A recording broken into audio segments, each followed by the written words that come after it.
sabirin, Allah yuko pamoja na wenye subira. Subira inataallaq na mambo manne. Ili uwe ni miongoni mwa wenye subira, unatakiwa uonekane unataa ya kudumu kwenye yaliyoamrishwa. Yote yaliyoamrishwa yanakuhusu. Wewe si muumini, tekeleza tu amri, hata kama nyingine ni ngumu, unaona, tekeleza.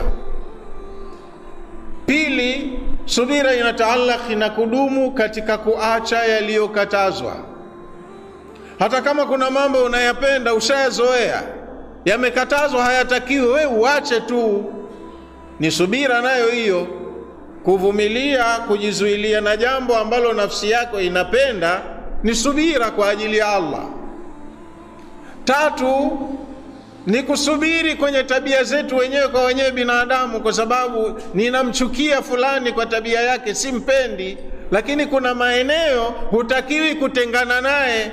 Yakija masala majukumu ya kiimani na taa, humpendi sawa, lakini yuko kwenye safu moja na wewe kwenye majukumu ya kiimani. Mshambiwa wala tafarraku, msifarakane. Subiri, humpendi, lakini subiri, ubaki kwenye utaratibu. Vumilia, subira ina malipo. Na la nne ni kusubiri kwenye masaib, yale yanayotuzukia kila siku hatuyapendi. Kuumwa, kufilisika, kupata ajali, kufanyaje, hakuna anapenda.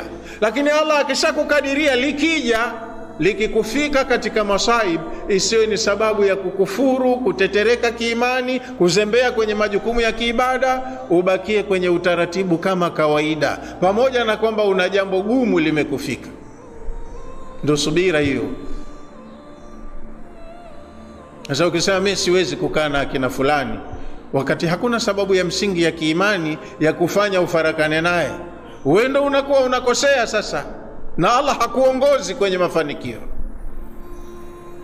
Imani ghali, na kama Mtume alivyosema, ala inna sil'ata Allahi ghaliyatun, eleweni bidhaa ya Allah ni ghali. Bidhaa ya Allah aliyoinadi kwetu ni pepo yake. Ina masharti wala sio magumu, lakini yanakuwa sisi tunayafanya magumu, yanatushinda. Umwinyi wetu unatufanya tukose radhi ya Allah subhanahu wa ta'ala.